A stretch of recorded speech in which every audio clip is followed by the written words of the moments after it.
दिलीप चौधरी कहते हैं हम उस दहाड़ को, ऐसी दहाड़ को मैं स्टेज पर बुला रहा हूं। जब वो बोलते हैं तो वो बोलते नहीं, दहाड़ते हैं। जोरदार तालियों के साथ संदीप चौधरी साहब, संदीप चौधरी साहब।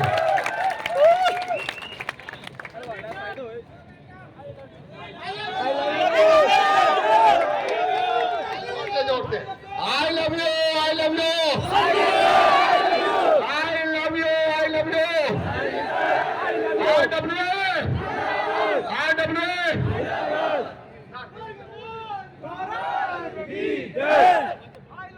और कैसे हो भाई सभी?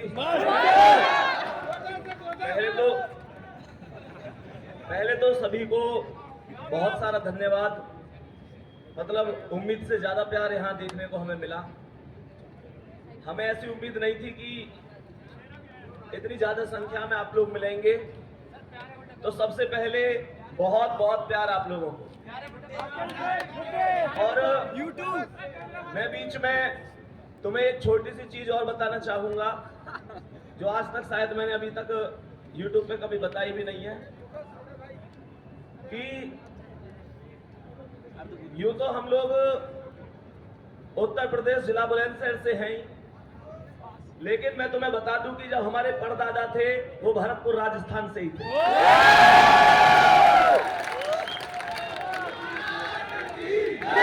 गिरिराज महाराज की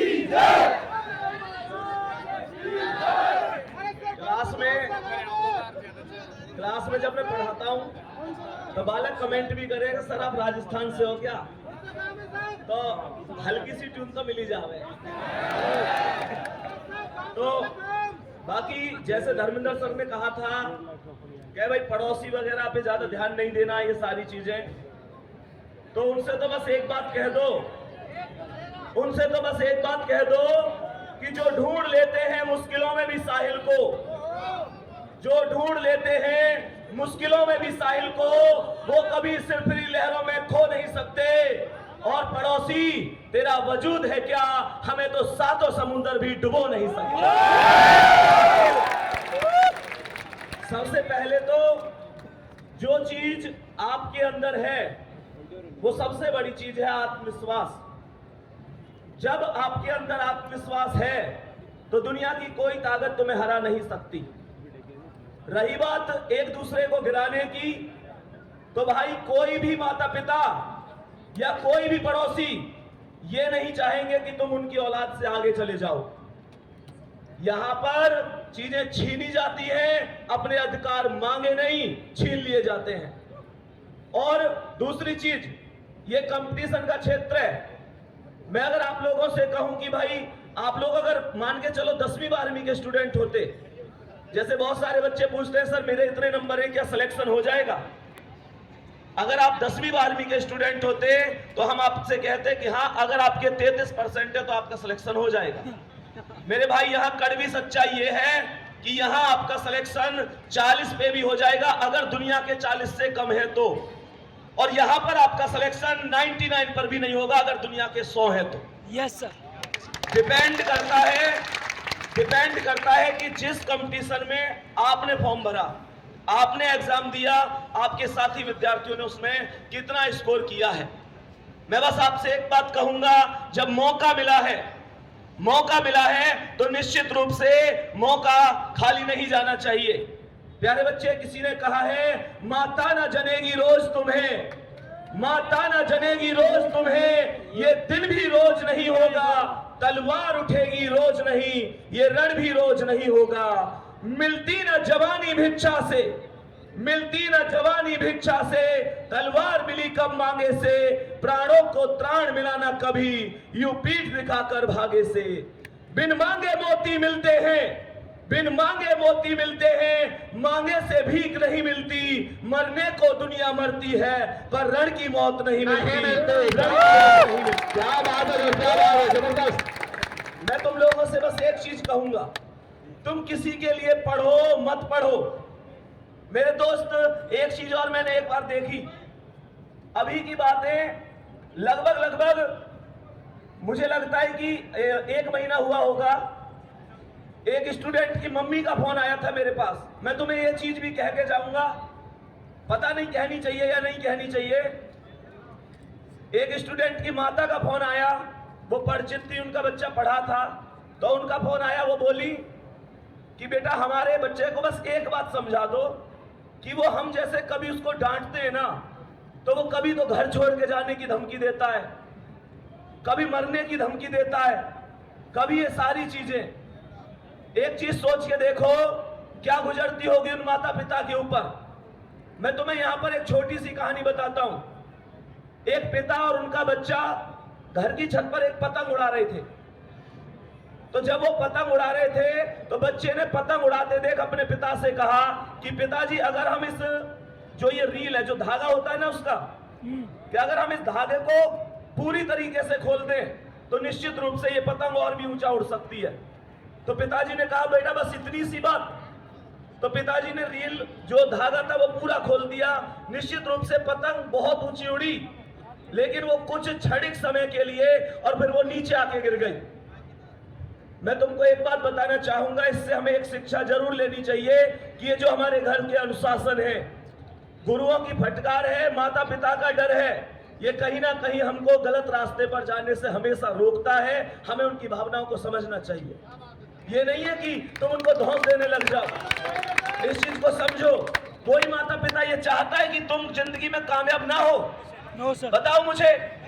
अरे तुम उस माँ को क्या धौंस देते हो जो माँ अपने बचपन में एक छिपकली से डर जाती थी, आज तुम्हारी दुनिया की खातिर इस दुनिया के मगरमच्छों से डर गई। तुम उस माँ को क्या धौंस दे सकते हो? अगर उस माँ को देना है तो बस एक चीज देना कि जिस दिन सिलेक्शन हो जाए एक नई साड़ी माँ के लिए ला के देना, जिसे वो पहन के पूरे पड़ोस में चले और कोई उनसे पूछे कहां से लाई हो तो वो छाती ठोक के कहे मेरा बेटा पहली सैलरी लेके आया। उस पिता के लिए मेरे दोस्त एक बात बताओ, जब उन्होंने तुम्हारे लिए, जब उन लोगों ने तुम्हारे लिए किया तो क्या कभी तुम्हारे लिए कोई कमी छोड़ी? नहीं। कभी भी कोई कमी छोड़ी? अरे हाँ या ना? ना। जोर से बोलो हाँ या ना? ना। तो तुमको कौन सा अधिकार है? जिसने तुम्हें राजकुमार की तरह पाला है, आज तुम्हारा वचन होना चाहिए तुम उसे राजा की तरह रखेंगे और तुम उसके बुढ़ापे की लाठी बनेंगे। और ये लाठी मजबूत होनी चाहिए। अरे परेशानियां हर आदमी के जिंदगी में आती हैं। तुम अनोखे नहीं हो जिसकी जिंदगी परेशानियां आती हैं।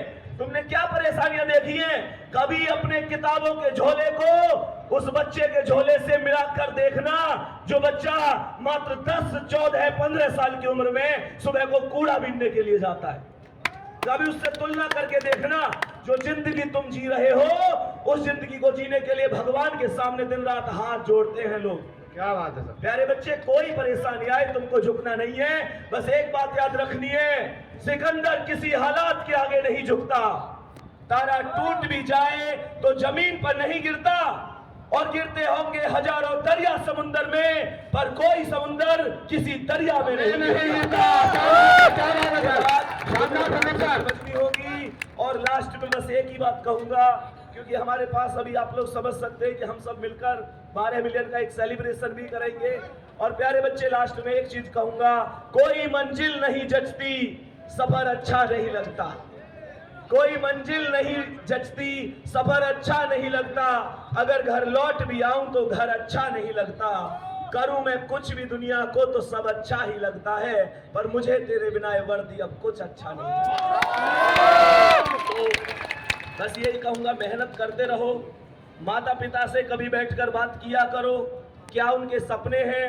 हकीकत है वो आपसे कुछ नहीं कहेंगे। और वैसे एक चीज और है कि माता फिर भी एक बार के लिए अपने प्यार का इजहार कर देती है, पिताजी कभी नहीं कहते। कभी तुमने एक चीज महसूस करी है, तुम्हें लगता होगा यार मम्मी तो मेरे हालचाल पूछे, पापा ना पूछे, ऐसे लगता है। वो बहुत कठोर होते हैं, लेकिन अंदर उनके क्या चल रहा होता है उनको ही पता है। जब तुम कहीं जा रहे होते हो ना, कभी ऐसे महसूस करिए किसी ने कि तुम कहीं गए हो और तुमसे मम्मी फोन पे बात कर रही है, कभी आवाज आई है पीछे से कि इससे ये पूछ खाना खाया कि नहीं खाया। अरे हाँ या ना? वो आवाज पीछे से किसकी होती है? माँ की आवाज होती है और शब्दों को कहलवाने वाले पिताजी होते हैं। क्या बात है। मेरे दोस्त, हमारी जिंदगी में माता और पिता से बढ़कर दुनिया की कोई चीज नहीं है। एक दिन ऐसा होना चाहिए जब उनको आप पर गर्व होना चाहिए। निश्चित रूप से ये वर्दी आपकी, ये सिलेक्शन आपके। दूसरी चीज ये है, जो मेहनत करेगा निश्चित रूप से वो आगे जाएगा। मेरे दोस्त, बाकी यही है, कंपटीशन का क्षेत्र है, ना कोई कृष्ण सुदामा है इस क्षेत्र में, ना कुछ है। मैं सच बात कहूं तो ना जाने कितने दोस्त मुझे भूल गए जो मुझसे ज्यादा कामयाब हो गए, और ना जाने कितनों को मैं भूल गया जो मुझसे कम कामयाब रह गए। सच्चाई है, ये कड़वी सच्चाई है। वास्तविकता कोई किसी का नहीं है। मैं तुम्हें एक चीज बताता हूँ। एक जंगल में एक बार दो दोस्त जा रहे थे, और जैसे ही दो दोस्त जा रहे थे तो अचानक शेर आ गया। तो जो पहला वाला दोस्त था वो अपने जूते के फीते टाइट करने लग गया। तो दूसरा वाला बोला, अरे तेज भागने से क्या है, अब इन्हें तू टाइट कर भी लेगा तो शेर से तेज तो हम फिर भी ना भाग सके। तो उस दोस्त ने कहा, शेर से तेज कौन है भागनो है, वो तो तेज भागनो है ना। क्या इसका मतलब क्या है? इसका मतलब है कि आदमी पूरी तरीके से पहले खुद कामयाब होना चाहता है। बिल्कुल सही, मेरी बात बिल्कुल। समझ रहे हो? अब तुमको ऐसा लगेगा कि भैया तो स्वार्थ की बात कर रहे हैं, ऐसा लगेगा ना कि भैया तो स्वार्थ की बात कर रहे हैं। मेरे दोस्त, अगर मान के चलो ऑप्शन 2 है तो मैं चाहूंगा मैं भी कामयाब हो जाऊं और अमर सर भी कामयाब हो जाए। लेकिन अगर ऑप्शन 1 है तो मैं बस एक ही बात चाहूंगा, मैं कामयाब हो जाऊं। और इतना स्वार्थ तो तुम्हें लेना ही पड़ेगा, क्योंकि अमर सर की क्या गारंटी है कल कामयाब हो गए ये मुझे ना भूले तो। इस बात को समझो, ये वास्तविकता है। ठीक है, जय हिंद, जय भारत।